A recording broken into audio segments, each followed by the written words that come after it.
ഡാലയിലെ world cup 2026 ഇന്നത്തെ എപ്പിസോഡിൽ ഇന്നലെയും ഇന്നുമായി നടന്ന റൗണ്ട് ഓഫ് 32 മത്സരങ്ങളുടെ അനാലിസിസ് ആണ്.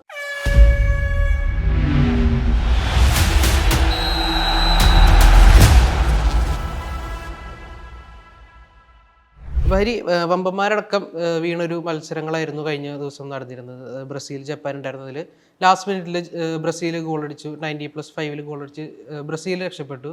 പക്ഷേ ജർമ്മനി പുറത്തായി, അതുപോലെ തന്നെ നെതർലൻഡും പുറത്തായി. നമുക്ക് ആദ്യം ബ്രസീലിൻ്റെ കളിയിലേക്ക് വന്ന ജപ്പാനായിട്ട് 2-1 ബ്രസീൽ ജയിച്ച മത്സരത്തിൽ അതിൻ്റെ അനാലിസിസ് എങ്ങനെയാണ്?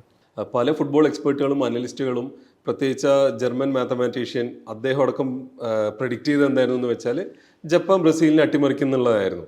ബ്രസീൽ ഫാൻസ് ഒഴികെ ആരും ബ്രസീൽ ജയിക്കുന്നുള്ളൊരു കാര്യത്തിൽ അത്ര ഉറപ്പുണ്ടായിരുന്നില്ല. പക്ഷേ ബ്രസീൽ ഫാൻസിനെ സന്തോഷിപ്പിച്ച, അവരുടെ വിശ്വാസം കുറച്ചുകൂടെ ഉറപ്പിച്ച ഒരു ദിവസമായിരുന്നു, അല്ലെങ്കിൽ ഒരു മത്സരമായിരുന്നു ബ്രസീൽ വേഴ്സസ് ജപ്പാൻ.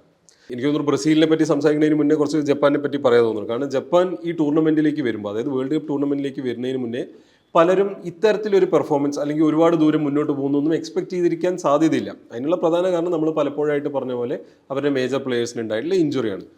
മിറ്റോമ, മീനാമിനോ, വത്താരുവെൻഡോ അവരെ സംബന്ധിച്ചിടത്തോളം, ജപ്പാൻ ടീമിനെ സംബന്ധിച്ചിടത്തോളം വളരെ ഇമ്പോർട്ടൻ്റ് ആയിട്ടുള്ള പ്ലേയേഴ്സാണ്. അവർ 3 ഇഞ്ചുറി വന്ന് പുറത്തായി. അതോടെ തന്നെ ജപ്പാൻ്റെ കാര്യം കുറച്ച് കുഴങ്ങിയിട്ട് തന്നെയായിരുന്നു. ജപ്പാൻ വന്നു വിട്ടിരിക്കുന്ന ഗ്രൂപ്പ് നെതർലൻഡ്സും സ്വീഡനും ഒക്കെ ഉള്ള ഗ്രൂപ്പ്.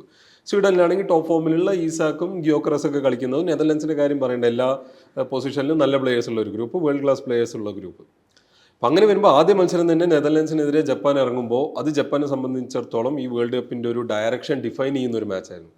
അതിലെനിക്ക് തോന്നുന്നില്ല ആരെങ്കിലും പ്രതീക്ഷിച്ചിട്ടുണ്ടാവും ജപ്പാൻ സമനില പിടിക്കുന്നോ അല്ലെങ്കിൽ അതിൽ നിന്നൊരു പോയിന്റ് എടുക്കുന്നോ, അധികം ആരും പ്രതീക്ഷിച്ചിട്ടുണ്ടാവില്ല. അങ്ങനെ ഇരിക്കുമ്പോഴാണ് നെതർലൻഡ്സിനെ അവർ ഞെട്ടിക്കുന്നതും നെതർലൻഡ്സിന്റെ പല പോരായ്മകളെ തുറന്നു കാണിക്കുന്നതും.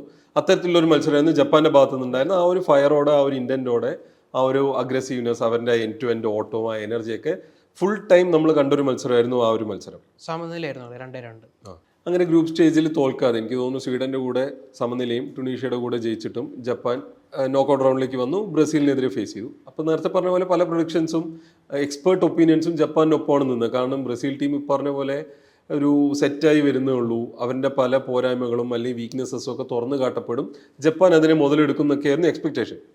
അത് ആക്ച്വലി പ്രത്യേകിച്ച് കാര്യമായിട്ടൊന്നും ഉണ്ടായിരുന്നില്ല കഴിഞ്ഞ മത്സരത്തിൽ. ഫസ്റ്റ് ഹാഫ് എനിക്ക് തോന്നുന്നു ജപ്പാൻ കുറച്ചുകൂടി ബ്രസീലിനൊക്കെ നല്ലൊരു കളിയാണ് കളിച്ചിരുന്നത്. അതെ, ഫസ്റ്റ് ഹാഫ് ആക്ച്വലി ജപ്പാൻ നല്ല കളി തന്നെയായിരുന്നു. അവർക്ക് ഇടയിലൊരു ഗ്യാപ്പിൽ മൊമെന്റം ഉണ്ടായിരുന്നു, അപ്പോൾ ഗോളും കിട്ടി. പക്ഷെ എന്നിരുന്നാലും പൊസഷനൊക്കെ നോക്കുമ്പോൾ ബ്രസീലിന് തന്നെയായിരുന്നു. പക്ഷെ ബ്രസീലിന് ലാക്ക് ഓഫ് ഐഡിയാസ് പോലെ ഫീൽ ചെയ്തു ഫസ്റ്റ് ഹാഫ്. സെക്കൻഡ് ഹാഫിന് ശേഷമാണ് ഈ കളി മൊത്തത്തിൽ അങ്ങോട്ട് മാറുന്നത്. സെക്കൻഡ് ഹാഫിലാണ് പക്കറ്റിന് പകരം എൻട്രിക്ക് വരുന്നത്. അപ്പം മുതലേ അതിന് സെക്കൻഡ് ഹാഫിന്റെ ഫസ്റ്റ് മിനിറ്റ് മുതൽ തന്നെ അവർ അറ്റാക്കിങ് തുടങ്ങി. ആ ഒരു മൊമെന്റം അവർക്ക് കണ്ടിന്യൂ ചെയ്യാനും പറ്റി. അതെ, കഴിഞ്ഞ എല്ലാ ബ്രസീലിന്റെ മത്സരത്തിലും കണ്ട പോലെ ഇന്നലെയും വിനീഷ്യസിന്റെ ആ ടോപ്പ് ഫോം അവരെ നല്ല രീതിയിൽ ഹെൽപ്പ് ചെയ്തിട്ടുണ്ട്. ഒപ്പം തന്നെ കൂനിയും അങ്ങനെയുള്ള എല്ലാ കളിയും നല്ല മത്സരവും നല്ല പെർഫോമൻസും ഫോമും കാഴ്ചവെക്കുന്ന എല്ലാ പ്ലേയേഴ്സും അതേ രീതിയിൽ തന്നെ പെർഫോം ചെയ്യുന്നൊരു മത്സരമായിരുന്നു. ഈ ജപ്പാന്റെ സ്പീഡിന് മുന്നിൽ കാസമീറോനെ പോലുള്ള മിഡ്ഫീൽഡറൊക്കെ എന്ത് ചെയ്യുന്നുള്ള ഒരു കൺഫ്യൂഷൻ വന്ന സമയവും പലരും സംശയം പ്രകടിപ്പിച്ച സമയത്തും കാസമീറോ തന്നെ ഒരു ഈക്വലൈസിങ് ഗോൾ അടിച്ചിട്ട് അവർക്കും ഒരു മറുപടി കൊടുത്തിട്ടുണ്ടായിരുന്നു. പക്ഷേ ഈക്വലൈസിങ് ഗോൾ മാത്രം പോരാ, ഇവർക്ക് ഈ കളി ജയിക്കണം. പെനാൽറ്റിയിലേക്കോ എക്സ്ട്രാ ടൈമിലേക്കോ പോവാതെ കളി ജയിക്കാനുള്ള ഒരു ഇന്റന്റ് സെക്കൻഡ് ഹാഫിൽ ഉടനീളം ബ്രസീൽ കാഴ്ചവെച്ചു. അതിന് ധീരജ് പറഞ്ഞ പോലെ കൃത്യസമയത്ത് വന്ന സബ്സ്റ്റിറ്റ്യൂഷൻസ്, ഫസ്റ്റ് ഹാഫ് ടൈം കഴിഞ്ഞ ഉടനെ വന്ന എൻട്രിക്കിന്റെ സബ്സ്റ്റിറ്റ്യൂഷൻ പക്കറ്റയ്ക്ക് പകരം, പിന്നുള്ള ഒരു മെയിൻ സബ്സ്റ്റിറ്റ്യൂഷൻ കൂനിക്ക് പകരം മാർട്ടിനെല്ലി വന്നത്. അതും എനിക്ക് തോന്നുന്നു എത്ര പേര് എക്സ്പെക്ട് ചെയ്തിട്ടുണ്ടാവും എന്നറിയില്ല. ഇതിന്റെയൊക്കെ ഒരു ഇമ്പാക്ട് ഭയങ്കരമാണ്. അതെ, മാർട്ടിനെല്ലിയാണ് ഗോൾ അടിക്കുന്നത്. അതായത് കഴിഞ്ഞ മത്സരത്തിന്, പ്രത്യേകിച്ച് ജപ്പാൻ ബ്രസീൽ മത്സരത്തിനെ പറ്റി സംബന്ധിച്ചിടത്തോളം പറയാൻ പറ്റുന്ന ഒരു കാര്യം എന്താ വെച്ചാൽ നോ റൂം ഫോർ എറേഴ്സ് എന്ന് പറയാൻ പറ്റുന്ന ഒരു മത്സരം.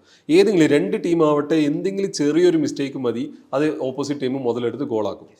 ഈ മാർട്ടിനെല്ലി അടിച്ച ഗോൾ വരെ ജപ്പാന്റെ ഒരു ലാക്ക് ഓഫ് കോൺസെൻട്രേഷൻ, ചെറിയൊരു മിസ്റ്റേക്കിന്റെ ഭാഗത്തു നിന്ന് വരുന്ന, പക്ഷെ അത് കൃത്യമായിട്ട് മുതലെടുക്കാൻ ബ്രസീൽ ടീമിന്റെ ക്വാളിറ്റിക്ക് കഴിഞ്ഞു എന്നുള്ളതാണ് ഒരു കാര്യം. ഡോൺ കാർലോ ആൻസലോട്ടി, പലരും അദ്ദേഹം ഒരു മാനേജർ മാത്രമാണ്, ഹെഡ് കോച്ച് അല്ല, ടാക്ടിക്സിന്റെ കാര്യം അങ്ങനെ പലതും പറഞ്ഞിട്ട് വിമർശിക്കാറുണ്ടായിരുന്നു.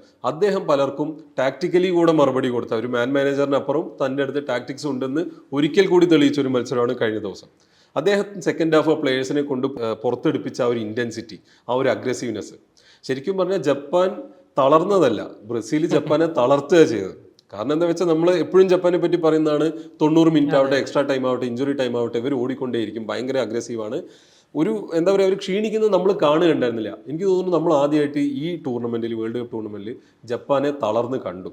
തളർന്നതല്ല, നേരത്തെ പറഞ്ഞ പോലെ തളർത്തിയതാണ്. കാരണം ഈ ടാക്ടിക്സ്, ഈ കൊണ്ടുവന്നിട്ടുള്ള സബ്സ്റ്റിറ്റ്യൂഷൻസ്. എൻട്രിക് ആവട്ടെ, മാർട്ടിനെല്ലി ആവട്ടെ.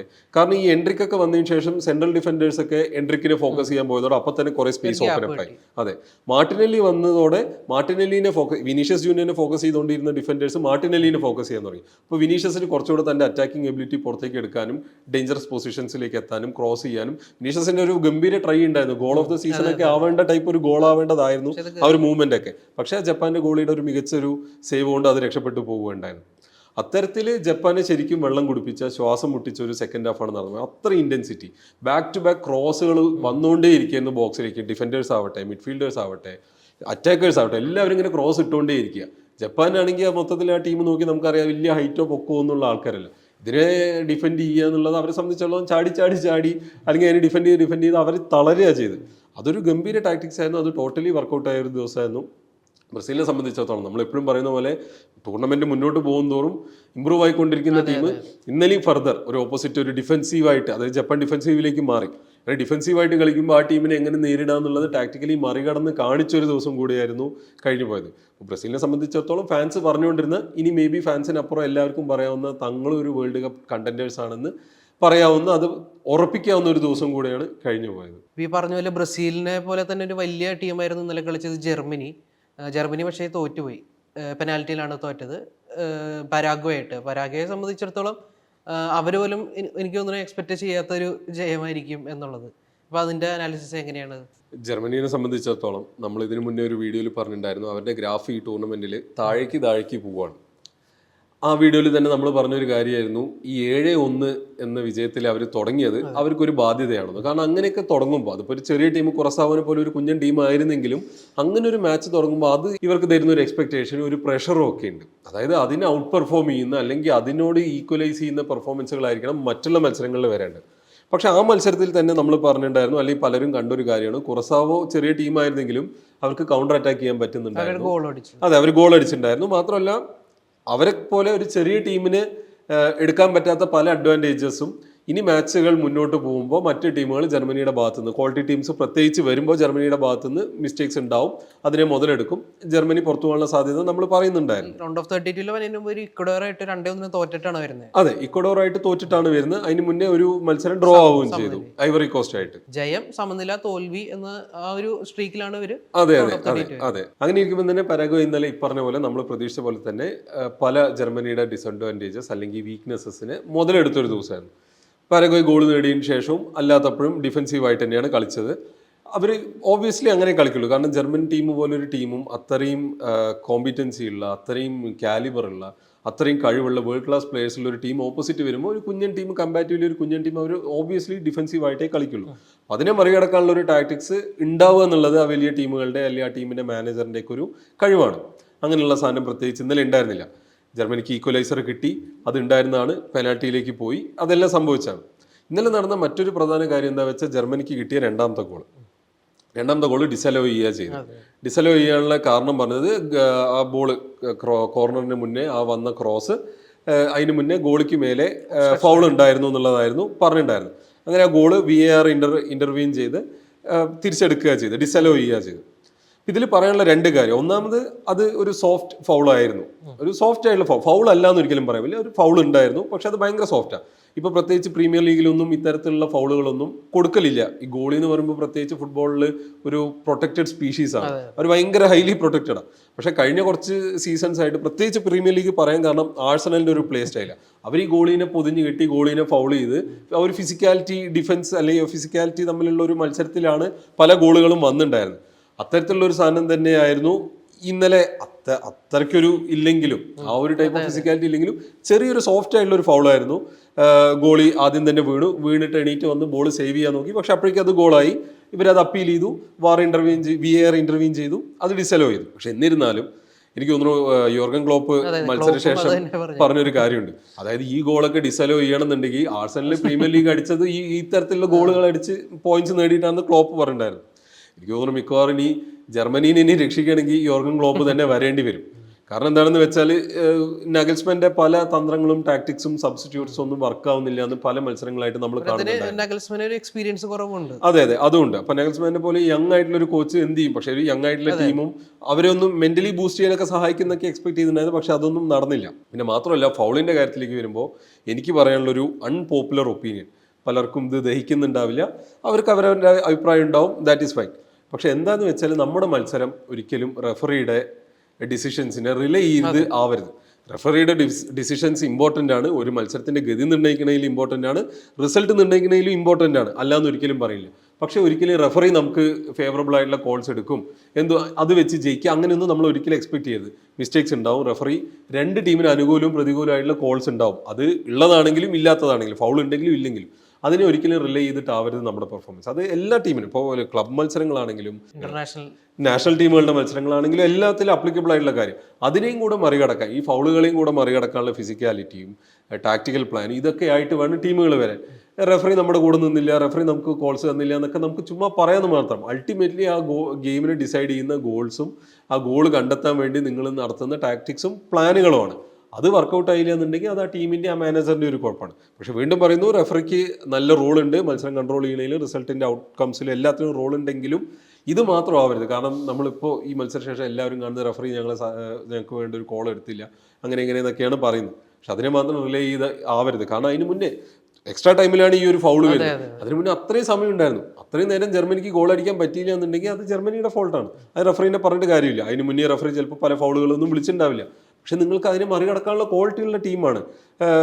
ഫ്ലോറിയം വിയറ്റ്സ് ഉണ്ട്, കായ് ഹാവേർട്സ് ഉണ്ട്, ഇത്രയും നല്ല പ്ലേയേഴ്സ് ഒക്കെ ഉണ്ടായിട്ട് നിങ്ങൾക്ക് അതിനെ മറികടക്കാൻ പറ്റുന്നില്ല എന്നുണ്ടെങ്കിൽ നിങ്ങളോട് തന്നെ ചോദ്യം ചോദിക്കാന്നേ നമുക്കിതിൽ പറയാൻ പറ്റുള്ളൂ. എനിക്ക് തോന്നുന്നു പല ജർമ്മൻ ഫാൻസ് പോലും ജർമ്മനി അധികകാലം നീണ്ടു പോവില്ല ഈ ടൂർണമെന്റിൽ എന്ന് പറഞ്ഞിട്ടുണ്ടായിരുന്നു. എനിക്ക് തോന്നുന്നു ഇതിന് മുന്നേയുള്ള പല ഈ വോക്സ് പോപ്പ് പോലുള്ള പരിപാടികൾ ജർമ്മൻ ഫാൻസിനോടൊക്കെ ചോദിക്കുക ജർമ്മനി ഏതുവരെ പോകും. അവർ പലരും പാരഗ്വേക്കെതിരെ വരെ ജർമ്മനി തോൽക്കുന്നു പറഞ്ഞവരാ. നമ്മൾ പാരഗ്വേക്കെതിരെ തോൽക്കുന്നു പ്രതീക്ഷ ഉണ്ടായിരുന്നില്ല. വരും മത്സരങ്ങൾ ഇപ്പോൾ ഫ്രാൻസിനോടൊക്കെ തോറ്റു പുറത്താവുന്നതായിരുന്നു നമ്മുടെ എക്സ്പെക്ടേഷൻ. പക്ഷേ പാരഗ്വേ പോലൊരു ടീമിൻ്റെ അടുത്ത്, പക്ഷേ പാരഗ്വേനെ കൊച്ചാക്കി കാണാനും പാടില്ല. കാരണം ഈ ടൂർണമെന്റിന്റെ പ്രത്യേകത എന്താ വെച്ചാൽ മിക്ക ആഫ്രിക്കൻ നേഷൻസും മിക്ക സൗത്ത് അമേരിക്കൻ നേഷൻസും മികച്ച രീതിയിൽ പെർഫോം ചെയ്യുന്ന ഒരു ടൂർണമെന്റ്. അത് പൊതുവെ എല്ലാ വേൾഡ് കപ്പിലും അങ്ങനെ അവരെ എല്ലായ്പ്പോഴും ഞെട്ടിക്കുന്ന ഒരു പരിപാടിയാണ്. അത് ഇത്തവണ റിപ്പീറ്റ് ആയിക്കൊണ്ടിരിക്കുകയാണ്. വരത്തിന് ജർമ്മനിയുടെ ഒരു ലാസ്റ്റത്തെ 3 വേൾഡ് കപ്പിൽ നോക്കി കഴിഞ്ഞാൽ 2 വേൾഡ് കപ്പിൽ ഒരു ഗ്രൂപ്പ് സ്റ്റേജിൽ പുറത്തായി, ഇത്തവണ റൗണ്ട് ഓഫ് 32 പുറത്തായി എന്നുള്ളത് ആ ഒരു സ്ട്രീക്കും കൂടി അവർക്ക് ഒരു ബാധ്യതയായിട്ട് കിടക്കുന്നുണ്ട്. അതായത് വേൾഡ് കപ്പ് ചരിത്രത്തിൽ ഒരിക്കൽ പോലും പെനാൽറ്റി ഷൂട്ടൗട്ടിൽ ജർമ്മനി തോറ്റിട്ടില്ല. ആദ്യമായിട്ടാണ് അങ്ങനെ ഒരു സംഭവം സംഭവിക്കുന്നത്. ഈ ഷൂട്ടൗട്ടിന്റെ പറഞ്ഞ പോലെ തന്നെയാണ് അത് കഴിഞ്ഞിട്ട് നടന്ന മത്സരം, നെതർലൻഡ്സ് മൊറോക്കോ മത്സരം. അതൊരു ഷൂട്ടൗട്ടിലാണ് നെതർലൻഡ്സ് പുറത്താവുന്നത്. ആ രണ്ട് ടീമിനെ സംബന്ധിച്ചും അത്യാവശ്യം നല്ലൊരു ഡീസൻറ്റ് സ്ക്വാഡ് സ്ട്രെങ്ത് ഉള്ളൊരു ടീമാണ്. പക്ഷെ എന്നിട്ടും നെതർലൻഡ്സ് അതിൽ നിന്ന് പുറത്തായി, ലാസ്റ്റ് 1-1 സമനിലയായിട്ട്. അതിൻ്റെ അനാലിസിസ് എങ്ങനെയാണ്? മൊറോക്കോ മൊത്തത്തിൽ നെതർലൻഡ്സിനെ ഔട്ട് ക്ലാസ് ചെയ്ത, ഔട്ട് പെർഫോം ചെയ്തൊരു മത്സരമായിരുന്നു നെതർലൻഡ്സ് വേഴ്സസ് മൊറോക്കോ. സ്റ്റാറ്റ്സ് ഒക്കെ എടുത്ത് നോക്കിയാൽ കാണാം, ഈ പൊസഷൻ എല്ലാ കാര്യത്തിലും മൊറോക്കോ നെതർലൻഡ്സിനെക്കാളും എത്രയോ മേലെയാണ്. മത്സരം കാണുമ്പോൾ തന്നെ സെക്കൻഡ് ഹാഫിലൊക്കെ Morocco back to back attack ചെയ്തുകൊണ്ടിരിക്കുക. നെതർലൻഡ്സിന് ആദ്യം ഗോൾ കിട്ടി, പക്ഷേ സ്റ്റിൽ അതിനുശേഷം Morocco back to back attack ചെയ്തുകൊണ്ടിരിക്കുകയും ഇഞ്ചുറി ടൈമിൽ അവർക്കൊരു ഗോൾ വരും, എക്സ്ട്രാ ടൈം, പിന്നെ പെനാൽറ്റിയിലേക്കൊക്കെ പോവാം. മൊറോക്കോ ആ മത്സരത്തിൽ ഉടനീളം കാണിച്ചൊരു ഇൻറ്റൻറ്റും ഒരു മെൻറ്റാലിറ്റി, ഒരു ഫിസിക്കാലിറ്റി ഒക്കെ ഉണ്ടായിരുന്നു. അത് അവർക്ക് നല്ല രീതിയിൽ ഗുണം ചെയ്തു. മൊറോക്കോന് എപ്പോഴും ഡാർക്ക് ഹോഴ്സസ് എന്നാ പറയുക. ഇത്തവണ ധീരജ് ഒരിക്കൽ പറഞ്ഞിട്ടുണ്ടായിരുന്നു അവർ ഇനി ഡാർക്ക് ഹോഴ്സസ് എന്ന് വിളിക്കാൻ പറ്റുമോ ഇല്ലയോ എന്നുള്ളൊരു കാര്യം. അത് നമുക്ക് വേണമെങ്കിൽ പരിഗണിക്കാവുന്ന ഒരു കാര്യമാണ്. പക്ഷേ നെതർലൻഡ്സിനെ പോലെ പലരും പ്രഡിക്റ്റ് ചെയ്ത, ഇപ്പോൾ നേരത്തെ പറഞ്ഞ പോലെ ജർമ്മൻ മാത്തമാറ്റീഷ്യൻ്റെ പ്രഡിക്ഷൻ പ്രകാരം ഇത്തവണ വേൾഡ് കപ്പ് ഉയർത്തുക എന്ന് പറഞ്ഞത് നെതർലൻഡ്സ് ആയിരുന്നു. ആ നെതർലൻഡ്സ് ഇന്ന് പെനാൽറ്റി ഷൂട്ടൗട്ടിൽ പുറത്താവുകയാണ്. അതായത് ഫുട്ബോൾ ക്യാൻ ബി ക്രൂവൽ, അതേപോലെ ക്യാൻ ബി പോയറ്റിക്, അല്ലെങ്കിൽ എന്താ പറയുക, ക്യാൻ ബി ഗീവിങ് എന്നൊക്കെ പറയുന്ന പോലെ ഒരു സിറ്റുവേഷനാണ് ഈ ഗ്യാക്പോയുടെ കാര്യം. അതായത് ഗ്യാക്പോൻ്റെ അൺബോൺ സൺ മരിച്ച അനൗൺസ്മെൻറ്റ് കുറച്ച് ദിവസങ്ങൾക്ക് മുന്നേ വന്നു. ഗ്യാക്പോ ഈ മത്സരത്തിൽ ഇറങ്ങുമോ ഉണ്ടാവില്ല എന്നൊക്കെയുള്ള കുറേ സംശയങ്ങളൊക്കെ ഉണ്ടായിരുന്നു. പക്ഷേ ഗ്യാക്പോ തന്നെ തീരുമാനിക്കുകയാണ് എനിക്ക് കോൺട്രിബ്യൂട്ട് ചെയ്യണം എന്ന് പറഞ്ഞിട്ട് ഗ്യാക്പോ ഇറങ്ങുകയാണ്. അങ്ങനെ ആദ്യ ഗോൾ ഗ്യാക്പോ നേടിക്കാൻ ഭയങ്കര ഇമോഷണലായി കരയൊക്കെ ഉണ്ടായിരുന്നു. ഇപ്പോൾ ഫുട്ബോൾ അങ്ങനെ ഒരു രീതിയിൽ ഒരു കൺസോളേഷൻ ആവും. ഒരിക്കലും ഒരു കുട്ടി മരിച്ചതിൻ്റെ കൺസോളേഷൻ ആവില്ലെങ്കിലും ഒരു എന്താ പറയുക, ഒരു യൂണിവേഴ്സ് തിരിച്ചു തരുന്നു എന്നുള്ള രീതിയിൽ ഒരു മെസ്സേജ് കൂടെ കിട്ടുന്നൊക്കെ വിചാരിച്ചൊരു കളിയാണ്. പക്ഷെ അത് അതേ ഫുട്ബോൾ തന്നെ എത്രത്തോളം ക്രൂവലാവാൻ പറ്റുമെന്ന് കാണിച്ചൊരു മത്സരം കൂടിയായിരുന്നു ഈ നെതർലൻഡ്സ് വേഴ്സസ് മൊറോക്കോ. ഇപ്പോൾ കഴിഞ്ഞ വേൾഡ് കപ്പിൽ നെതർലൻഡ്സ് പുറത്തായത് അർജന്റീനയായിട്ട് പെനാൽറ്റി ഷൂട്ടൗട്ട് വന്നപ്പോഴാണ്. പക്ഷെ ഇതിന് നല്ലൊരു ഈക്വൽ മത്സരം കാഴ്ചവെച്ചിട്ടുണ്ടായിരുന്നു. പക്ഷെ ഇതിൽ ഈക്വൽ എന്ന് വിളിക്കാൻ പറ്റില്ല. കാരണം ആദ്യ ഗോൾ നെതർലൻഡ്സിന് കിട്ടുമ്പോൾ അതുവരെ ഈക്വൽ ആയിരുന്നെങ്കിലും പിന്നെ മൊറോക്കോൻ്റെ ഒരു ഡോമിനേഷൻ ആയിരുന്നു. അപ്പോൾ ഇതിൽ ചോദിക്കാനുള്ള ഒരു ചോദ്യം എന്താ വെച്ചാൽ കഴിഞ്ഞ തവണ പെനാൽറ്റി ഷൂട്ടൗട്ടിൽ പുറത്തായി. ഇത്തവണയെങ്കിലും അതിന് പ്രിപ്പയർ ആയിട്ട് വരില്ലേ എന്നാവും. കാരണം എക്സ്ട്രാ ടൈമിലൊക്കെ ഇവര് ടൈം വേസ്റ്റ് ചെയ്യുക, അല്ലെങ്കിൽ മൊറോക്കോന്റെ മൊമെന്റം ബ്രേക്ക് ചെയ്യാൻ വേണ്ടി കുറെ ടൈം വേസ്റ്റ് ചെയ്യുന്നുണ്ടായിരുന്നു നെതർലാൻഡ് പ്ലേയേഴ്സ്. അപ്പോൾ അതൊക്കെ കാണുമ്പോൾ നമ്മൾ വിചാരിക്കുന്ന ഇവർ പെനാൽറ്റി ഷൂട്ടൗട്ടിന് റെഡി ആയിട്ട് സെറ്റ് ആയിട്ടാണ് വരുന്നത്. പെനാൽറ്റി ഷൂട്ടൗട്ട് ആരംഭിക്കുമ്പോഴും നെതർലൻഡ്സിന്റെ ഫസ്റ്റ് ഗോൾ അടിച്ചത് അത്രയും കിടിലൻ ഗോളായിരുന്നു പെനാൽറ്റി ഷൂട്ടൗട്ട്. അപ്പോൾ നമ്മൾ വിചാരിച്ചു ഓക്കെ ഇവർ ഇതിന് പ്രിപ്പയർഡ് ആണ്, സെറ്റാണ്. മൊറോക്കോയ്ക്ക് വേണ്ടി തുടങ്ങിയത് മിസ്സാവുകയും ചെയ്തു. അപ്പോൾ നെതർലൻഡ്സ് ഇതിന് സെറ്റാണ്. ഓബിയസ്ലി നെതർലൻഡ്സ് ഈ പെനാൽറ്റി ഷൂട്ടൗട്ടിൽ വിജയികളായിട്ട് പുറത്തു വരുള്ളൂ എന്ന് വിചാരിച്ചിരുന്ന എല്ലാവരെയും ഞെട്ടിച്ചൊരു റിസൾട്ടാണ് വന്നത്.